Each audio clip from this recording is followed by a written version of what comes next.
kalau Anda ingin ibadah, dibimbing oleh Allah dan nikmat ibadahnya.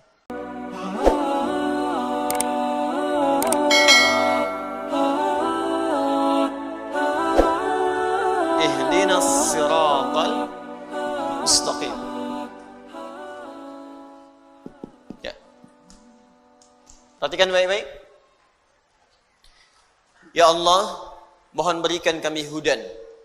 Dari kata hudan, saya sudah jelaskan pertemuan lalu. Bagi Anda yang tidak mengikuti, lihat lagi tayangan yang telah lalu. Ini maknanya bisa kemudahan ibadah, kesuksesan, solusi, kelapangan, dan segala jenis kebaikan-kebaikan. As-siratal mustaqim, dengan jalan yang lurus, dengan cara yang paling mudah. Jadi kalau ibadah, ya Allah tunjukkan cara ibadah yang benar, yang lurus. Kalau sholat, sholatnya benar, ya kan? Kalau kemudian puasa, cara puasanya benar. Kalau zakat, cara zakatnya benar. Kalau haji, cara hajinya benar. Kalau berpakaian, cara berpakaiannya benar, ya kan? Yang akhwat, jilbabnya benar. Yang pakai cadar, yang perempuan, yang laki-laki, yang celananya cingkrang, ya kan? Yang berjenggot, yang macam-macam, ditunaikan dengan cara yang benar, ya. Jadi ketika kita minta kepada Allah akan dibimbing dengan cara-cara yang baik. Ini hudan. Nah sekarang fokus. Kalau kita minta sukses, sukses dengan cara yang benar. Karena ada orang sukses tapi dengan cara yang tidak benar. Ada yang nyogok, ada yang korupsi, ada yang macam-macam. Jadi kalau ada orang korupsi tapi mengucapkan kalimat ini, itu tandanya imannya nggak sampai ke jiwanya. Ya aneh, ihdinas siratal mustaqim. Ya Allah, tunjukkan kami cara sukses yang benar dengan jalan yang lurus. Habis itu nyogok. Habis itu korupsi. Habis itu nipu. Berarti ada yang salah dalam sholatnya. Ada yang tidak tepat. Ya Allah, berikan solusi dengan cara yang benar. Ada masalah di rumah tangga, minta kepada Allah, maka diberikan solusi dengan cara yang benar. Dituntun kepada guru yang benar, kepada ustadz yang benar, pada kiai yang benar, minta solusi yang baik, sehingga selesai semua. Nah, yang paling indah, ketika Anda mendapatkan jalan yang benar itu, apa yang dimaksud dengan jalan yang benar? Anda bertanya lagi. Maka diteruskan oleh Allah, yang dimaksud dengan as-sirat ini, jalan yang benar ini, kalau ingin sukses, jalannya mesti benar. Kalau ingin ibadah, jalannya mesti benar. Kalau ingin ada solusi, jalannya mesti benar. Yang dimaksud jalan yang lurus dan benar itu, turunlah kalimat selanjutnya. Siratal ladzina an'amta alaihim. Siratal ladzina an'amta alaihim. Ini poinnya.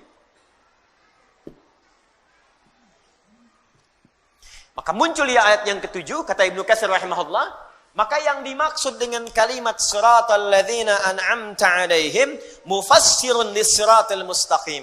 Mufassirun, kalimat ini, ayat yang ketujuh ini adalah penjelasan dari kalimat sebelumnya, yaitu pada ayat yang keenam, as-siratal mustaqim.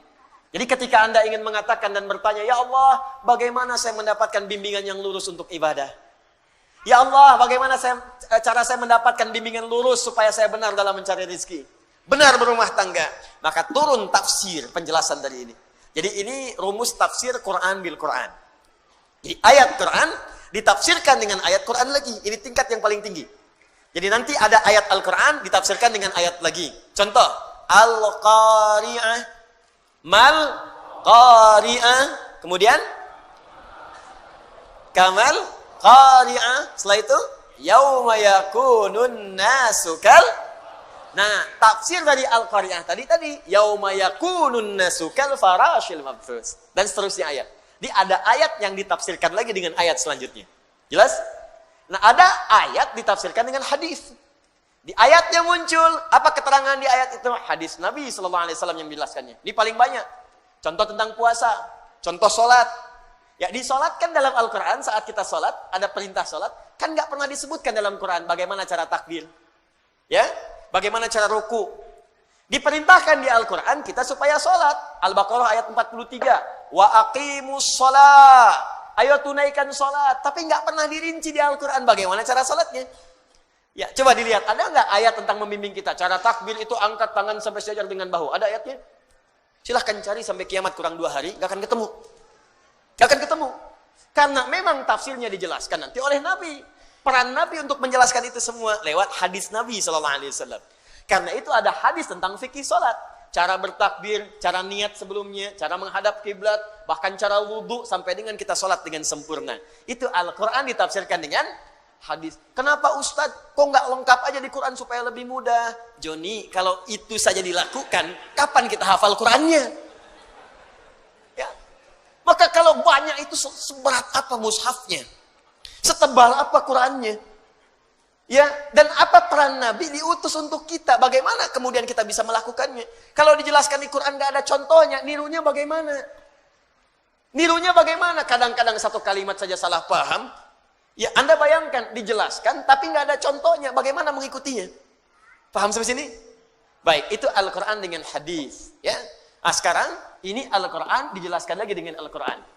Suratal mustaqim ditafsirkan suratal ladzina an'amta alaihim. Nanti sebentar saya teruskan dulu baca kitabnya baru kemudian kita jelaskan maknanya. Wa huwa badalun minhu 'inda an-nuhah wa yajuzu an yakuna atfa bayanin wallahu a'lam. Jadi ini dalam ilmu nahwu di kaidah bahasa Arab ini bisa disebut badal atau atfu bayan. Saya jelaskan kaidah dulu bahasa Arabnya, ini bisa disebut badal atau atfu bayan. Badal artinya keterangan yang menggantikan, menjelaskan secara menyeluruh. Itu badal. Ya, misal yang dimaksud as-sirat ini keterangan menyeluruhnya adalah ini maksudnya. Jelas? Atau atfu bayan, diikutkan pada ataf itu mengikutkan pada kalimat sebelumnya. Jadi hukum menafsirkan ayat ini ikutkan pada kalimat sebelumnya, jangan tafsirkan sendiri.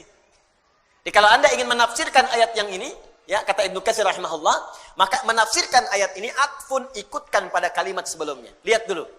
Karena itu di ilmu tafsir ada rumus namanya 2L 1S. Ya, 2L 1S, ya.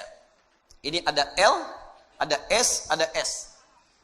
L-nya disebut dengan 2L, maaf, L, L, S. Double L, S. L yang pertama disebut dengan lihaq. Sudah? Maaf, 1L, 2S. Siyak dan sibak. Lihaq. Kedua siyak. Ketiga sibak. Saya ulang. L, S, S. 1L, 2S. L-nya lihaq. Lihaq itu yang di depannya, yang setelahnya. Misal, Anda ingin menafsirkan ihdinas siratal mustaqim. Apa yang dimaksud ihdinas siratal mustaqim? Maka lihat ayat setelahnya. Jelas? Baik. Sibak. Sibak itu ayat yang sebelumnya. Saya ingin tafsirkan suratal ladzina an'amta alaihim, maka lihat ayat sebelumnya. Siyak, siyak itu ayat yang sedang kita bahas. Misal, ihdinas siratal mustaqim. Ketika kita ingin menggali makna ayat ini ayat yang sedang kita bahas namanya siyak. Kaitan dengan ayat sebelumnya disebut sibak. Kaitan dengan ayat setelahnya disebut dengan lihaq. Secara singkat, kalau ingin menafsirkan Al-Quran, jangan sembarangan baca satu ayat, langsung Anda pahami maknanya. Tidak. Anda harus memahami dulu kaitan dengan ayat sebelumnya. Al-Baqarah ayat 7. Ingin Anda pahami maknanya. Lihat kaitannya dengan ayat ke-6, ke-5, ke-4, ke-3, ke-2, ke-1 sampai Al-Fatihah. Lihat kaitan dengan setelahnya, ayat 8, 9 sampai dengan An-Nas. Itu baru kita akan menemukan penafsiran yang sempurna. Paham? Baik. Jadi ketika Anda ingin menafsirkan yang ini, atfun. Ini diikutkan kepada kalimat sebelumnya, bayanun, statusnya menjelaskan kalimat yang ini. Di secara singkat, paling gampang, ini ayat menjelaskan ayat sebelumnya. Itu maksudnya. Kalau panjang-panjang kemana, itu maksudnya. Ya. Saya kenapa bahas ilmu nahwu dulu, kaidahnya, supaya kita nanti kalau menemukan yang seperti ini, bisa memahaminya dengan baik. Ya, belajar 25 tahun kalau nggak dibahas kan sayang gitu. Baik. Sekarang kita tafsirkan per kalimatnya. Walladzina an'ama Allahu 'alaihim humul madhkuruna fi suratin Nisa, haitsu qala ta'ala, "Wa may yuti'illaha wa rasulahu fa ulaika ma'al ladzina an'ama Allahu 'alaihim minan nabiyyin was-siddiqin wasyuhada'i was-salihin wa hasuna ulaika rafiqa." Sekarang fokus baik-baik. Lihat sini. Saya akan mulai jelaskan tafsirnya dan di sini kita akan mulai serius memahami maknanya. Ya Allah, kami ingin mendapatkan kemudahan dalam ibadah. kemudahan dalam mendapat rezeki, kemudahan mengatasi persoalan, maka bagaimana cara kami mendapatkannya? Maka Allah turunkan ayat siratal ladzina an'amta 'alaihim. Kalau kalian ingin mendapati itu semua, maka mohonkanlah kepada Allah semua jenis kemudahan yang telah Allah berikan kepada orang-orang sebelum kalian. Yang mendapatkan kemudahan itu begitu nikmat. Kalau terjemah biasa, ya Allah, berikanlah kepada kami jalan yang paling nikmat seperti Engkau telah berikan kepada orang-orang sebelum kami. Jadi kalau Anda ingin ibadah, dibimbing oleh Allah dan nikmat ibadahnya. Ada orang memang benar ke masjid, tapi ibadahnya belum nikmat. Subuh jam 4:06, jam 4 dah ke masjid, tapi begitu subuh nggak nikmat. Allahu Akbar. Ada yang puasa, ikut puasa sunnah, mulai puasa sunnah, cuman belum nikmat. Ya, sahur bareng-bareng. Akhi, hari ini buka jam berapa? Masya Allah, baru sahur dan hanya buka. Ada yang baca Quran cuman belum nikmat, baca aja. Ya. Ada yang baca satu ayat nikmat gitu. Yasin, buka tafsirnya. Satu ayat tapi nikmat gitu, Pak. Ya. Ada kan Yasin wal Qur'anil hakim innaka laminal mursalin. Memang lancar, khatam, tapi kenikmatannya enggak kerasa. Ada yang Al-Kahfi, alhamdulillahilladzi anzala, baca satu ayat nikmat. Ada yang 10 menit dah selesai Al-Kahfi. 110 ayat. Ya. Tapi kenikmatannya nggak ada. Ada yang cuma satu ayat tuh nikmat banget. Nun. Gitu. Ya. Tafsirnya. Masya Allah. Satu ayat. Jadi ada orang-orang yang mendapatkan itu begitu nikmat. Ya. Ada orang-orang yang mendapatkan itu begitu nikmat. Ibadah itu nikmat sekali. Di Allah tawarkan, kamu saya beri solusi, tapi nikmat. Kan ada orang yang dapat solusi, tapi caranya kan nggak enak. Anda mau ke Alexan ke sini, Anda cari jalan, ya. Saya mau tanya pada Anda, pilih mana, jalan yang berliku atau jalan yang lurus sampai ke tujuan? Lurus. Pilih mana, lurus tapi macet, berliku tapi lancar? Hah? Tuh, pasti aja tuh, lurus tapi lancar, ya. Baik, ada yang lurus tapi macet, ada yang lurus tapi lancar. Nikmatkan yang lancar kan? Tapi ada yang paling dahsyat, lurus dan macet masih nikmat. Itu yang nggak mudah.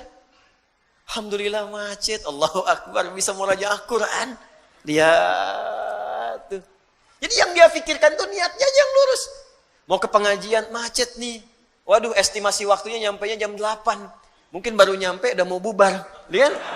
Tapi nikmat aja, bukankah sekarang live? Dibuka aja, ikutin. Jadi memang yang dia concernkan niatnya. Niat saya kan untuk belajar. Dan dahsyatnya dalam Islam, pahala diberikan saat niat itu muncul. Innamal a'malu niat. Jadi begitu niatnya muncul, pahala datang. Dan yang paling dahsyat, orang yang datang pun kalau rusak niatnya, rusak pahalanya. Begitu datang, ceklik. Wah, langsung kan selfie dari sana, klik, kirim ke teman. Aneh udah nyampe, ente di mana? Wah.